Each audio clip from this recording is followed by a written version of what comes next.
Oke, baik anak-anak, kita bisa dimulai? Bisa. Oke, bismillahirrahmanirrahim. Assalamualaikum warahmatullahi wabarakatuh. Waalaikumsalam warahmatullahi wabarakatuh.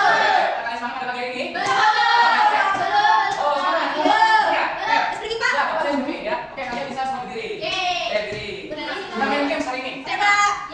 Gamesnya adalah ketika Bapak bilang jeruk, berarti kalian duduk. Ketika Bapak bilang apel, berarti kalian berdiri. Oke, Bapak mulai. Oke, konsentrasi.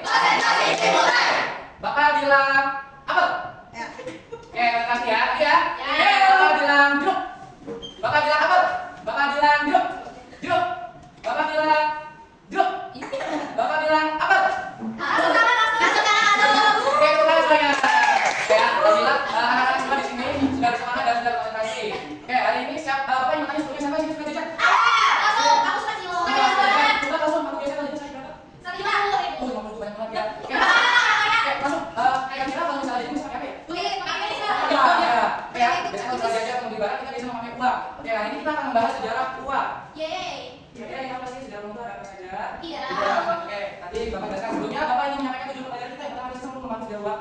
Dan yang kedua adalah membedakan sisi uang ganda uang dan emas.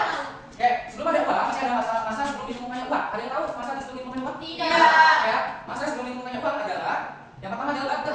Ya, barter dalam bahasa Indonesia itu adalah tukar menukar. Jadi misalnya nih, Bapak ingin membeli ikan ke pasar misalnya ya. Nah, Bapak hanya memiliki beras, jadi Bapak menukar beras, Bapak langsung dengan ikan. Nah, contohnya punya bebek namanya. Kayaknya ada contohnya nih, misalnya seperti ini. Ya, misalnya dia mau menukar ikan dengan sayuran. Nah, barter ini dulu biasa dilakukan hanya di pada zaman kerajaan. Nah, jadi barter merupakan kegiatan perdagangan di mana dua atau lebih sering saling bertukar barang atau biasa menggunakan uang sebagai alat pembayarannya. Ya. Nah, barter ini barang menurut kalian nih, apakah barter bisa digunakan untuk sekarang? Bisa.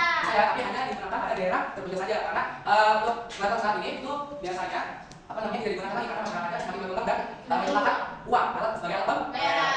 Oke, nah kalau barter ini tidak digunakan lagi maka masyarakat ini apa namanya mulai menggunakan namanya uang, makanya ada yaitu masa setelah ditemukannya uang. Nah, tapi untuk masa ditemukannya uang ini bukan berarti langsung ada uang kertas, uang logam, ya. Berarti ada namanya, yaitu yang pertama adalah uang barang. Nah, uang barang ini maksudnya bagaimana Pak? Jadi uang barang ini, nah misalnya di sini ada contohnya ada beras, ikan, terus ada ikan paus, ada apa namanya, ada kerang. Jadi misalnya ini, barang-barang ini apa namanya digunakan sebagai uang barangnya seperti itu. Nah, makanya ketika masa barang telah ditinggalkan kemudian digunakan barang sebagai uang. Namun tidak semua barang dianggap sebagai uang karena hanya benda dengan saja yang tadi bisa katakan apa? Tersebut biasanya disebut uang barang. Nah, mengapa uang barang ini apa namanya ditinggalkan juga? Karena tidak semua barang itu bisa dinilai sebagai uang. Ya kan? Tidak semua bisa dijadikan uang. Nah, selanjutnya ada uang logam. Nah, uang ini sangat berkembang itu adalah uang logam. Tidak.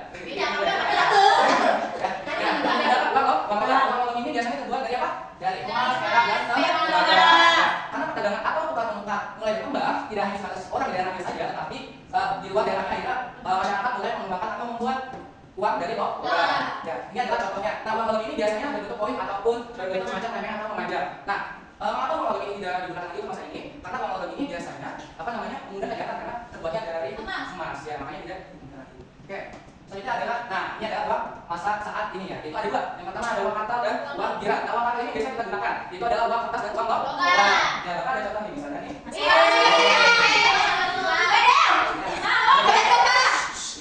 Ada dua. Ya, coba misalnya ini ya. Kita coba dipegang uang logamnya kira-kira ini uang kurus apa ya, Cak? Keras. Apa lagi? Tidak boleh bengkok. Ya, coba kalau misalnya langsung. Ya, coba langsung. Kira-kira ciri-ciri uang kertas apa aja? Bisa disimpan. Ya, terima kasih langsung dari Cak. Oke, selanjutnya itu adalah uang kira. Uang kira ini biasanya alat pembayaran dalam bentuk surat berharga. Nah, ini biasanya digunakan di pos ataupun di bank-bank ya. Seperti itu contohnya adalah penggilas kredit adalah cek, giro, wesel, dan polis. Oke, sebelumnya ada yang ingin ditanyakan? Nah, jadi dari pembelajaran sejarah uang ini kita dapat disimpulkan bahwa penting bagi kita semua untuk memahami berbagai bentuk uang. Yang pertama tadi adalah uang barang, uang logam, itu ada uang kartal dan uang kira. Nah, kita membuat nilai bentuk uang yang lebih baik dan menyesuaikan diri dengan pembelajaran kita mengetahui asal sifat dan penggunaan setiap jenis uang. Oke, baik anak-anak, karena kita pelajarannya sudah selesai.